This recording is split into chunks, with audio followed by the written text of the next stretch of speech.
Good morning, welcome to the premium and public video discussion for Friday, August 5th, 2022. Of course, I'm your meteorologist, Stephen DiMartino. And unfortunately, what we have right now expected to remain the case all the way on through this upcoming weekend, which is basically muggy conditions, tropical air mass in place, with the constant threat for showers and thunderstorms. Now, there is not going to be a widespread washout this weekend. But much like yesterday, much like last evening, if you get hit by one of these thunderstorms, expect some very heavy rainfall. But it's kind of hit and miss once again. Currently this morning, we have temperatures ranging from the lower to mid 70s over the far northern interior, upper 70s to lower 80s pretty much everywhere else. Winds coming in from the southwest around 5 to 10 miles per hour. We did have some fog earlier this morning that has burnt away. And in its place is a muggy, hazy weather pattern with variable cloud cover throughout the region. Now, a lot of this is driven by a lot of deep moisture. This is the Skew Tea that we use to look at the atmosphere, okay? A nice little two-dimensional look at the atmosphere. And we have a lot of moisture at the mid-levels of the atmosphere. We have a little bit of dry air down towards around 850 millibars to 925 millibars. And overall, a conditionally unstable atmosphere. So this is a Skew Tea image here that would support the threat for thunderstorm development. You still have a little bit of dry air, and because of that at the lower levels, and so as a result, it's kind of hit and miss, but it's far more favorable than what we've been dealing with. I'll put it that way. In terms of our amount of moisture in the atmosphere, plenty of moisture. You can feel it when you walk outside. But when you get precipitable water values in this level ahead of any type of lifting that you would get in the afternoon or enhancement of frontal boundaries, that is a lot of moisture that is getting ready to be lifted. So if you get a thunderstorm to break the cap, which again is this feature right here, once these temperatures get to the point where this basically becomes one slant like this, that means that any parcel or water vapor at the surface can rapidly rise up, and that's how you get your thunderstorm, right? So in this case, this right now is capped, and you can also see that in this demonstration right here. Surface-based lifting index. You see all this blue here? That means the atmosphere is capped. This is actually this signature.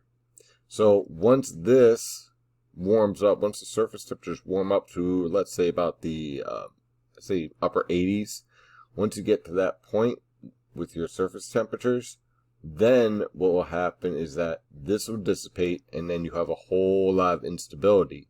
And when you have the lifted index around -3, -4, -5, that is when you can get some pretty good thunderstorms developing. The one good news is that I'm not seeing much in the way of vertical wind shear. So I'm not seeing much of support of severe thunderstorms.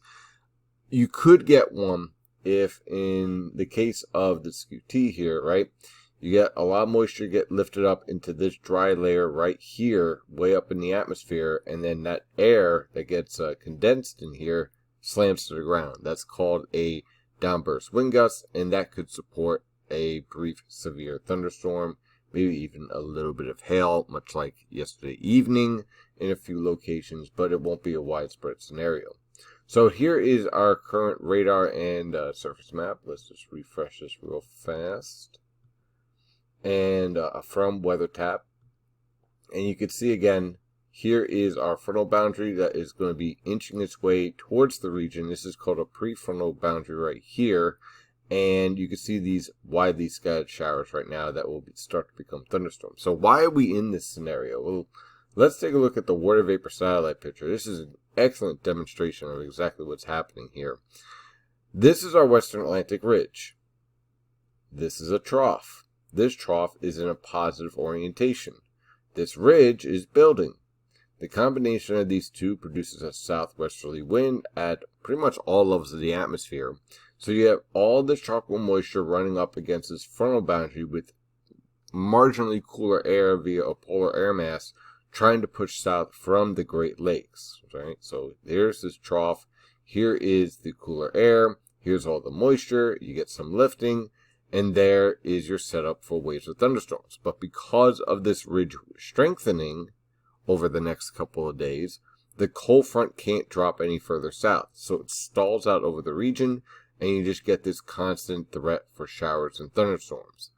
Unfortunately, in this scenario, because we're dealing with some rather dry conditions, it's not the best way to alleviate a minor drought that is starting to take hold throughout the region, because you get a lot of hit and miss showers and thunderstorms, and the dry air that is in place in some of the lower levels, it kind of leads to what we call a feedback process. So the locations that have been getting the rain continue to get the rain, and the locations that continue to miss out, well, they have a more difficult time to get that rainfall.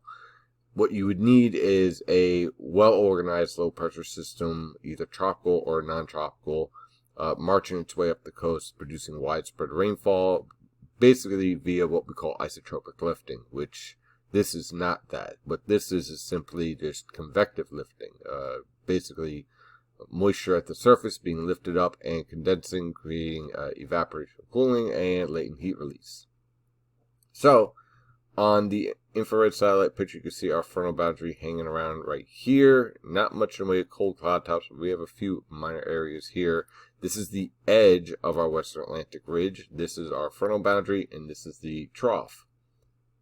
And on the visible satellite picture, let's zoom in here, and you can see, again, a lot of broken cloud cover throughout the region. We get a little bit more sunshine. The more sunshine we get, the more the atmosphere will destabilize.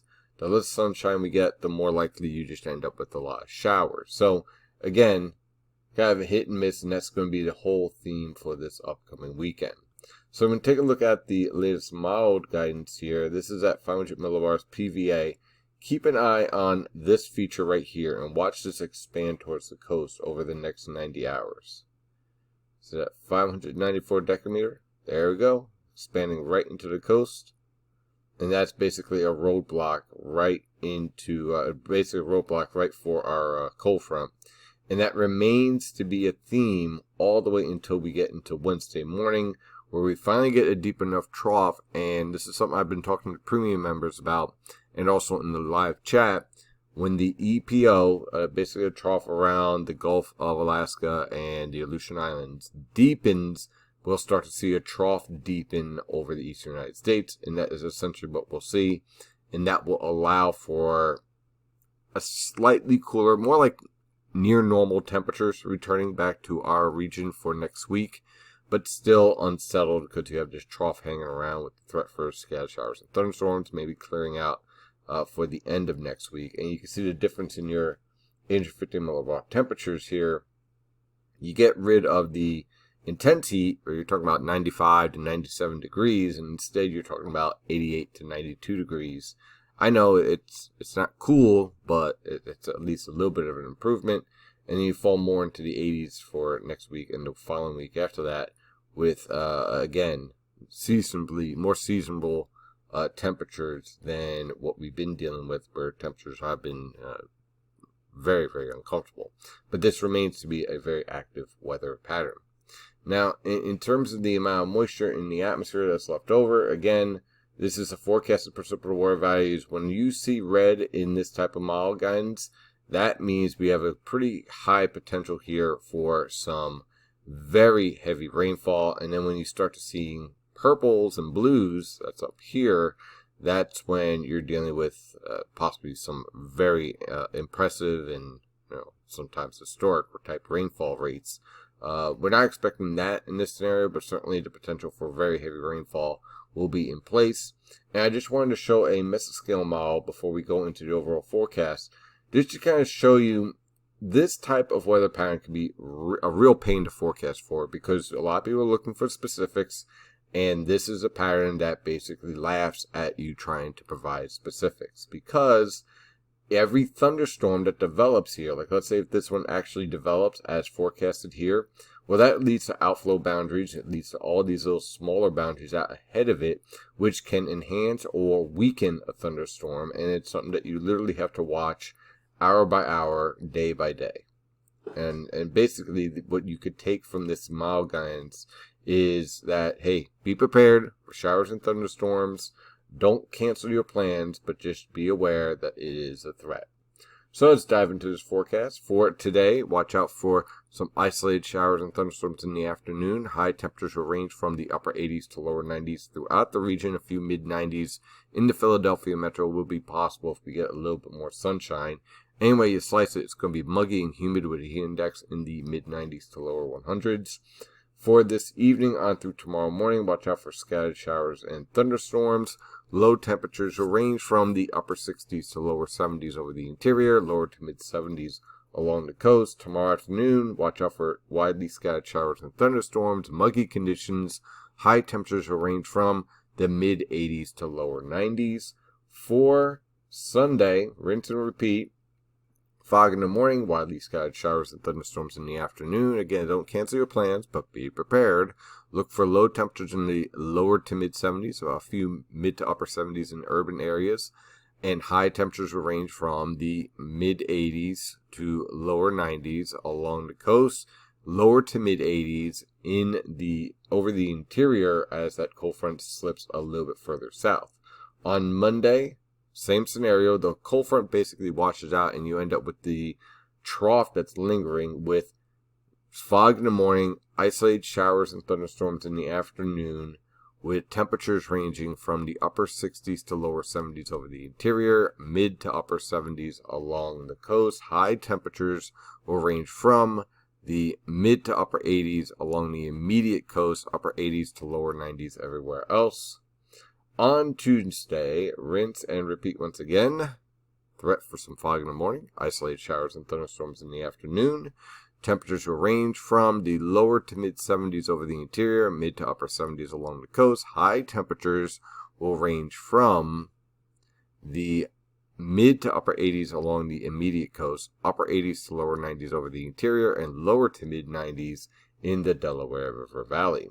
On Wednesday, a stronger cold front. This is a stronger cold front that's going to be moving through with widespread showers and thunderstorms. Look for lows in the upper 60s to lower 70s over the interior, lower to mid 70s along the coast. High temperatures will range from the lower to mid 80s over the interior, mid 80s along the coast, and upper 80s to lower 90s in the Delaware River Valley. And on Thursday, high pressure builds south with clearing skies. Look for low temperatures to range from the upper 50s to lower 60s over the interior, upper 60s to lower 70s in the suburbs, and lower to mid 70s in your urban areas. High temperatures will range from the lower to mid 80s throughout the region, a few mid to upper 80s in the Delaware River Valley. And on Friday, high pressure will be in place as a wave of low pressure intensifies off the coast. This is expected to remain off the coast. It is not a tropical low, it is an extratropical low, cold core. Look for breezy conditions with winds from the northeast as high pressure will be to the north, low pressure to the south. I'm expecting generally dry conditions based on an average of the mild guidance that I'm seeing here. But definitely a breezy day with winds coming in off the northeast, and temperatures will range from the lower to mid 60s over the interior, upper 60s to lower 70s along the coast for lows. High temperatures will range from the lower to mid 80s over the interior and mid to upper 80s along the coast. That is your forecast discussion for today. Have a wonderful day and a wonderful weekend, and as always, stay safe out there.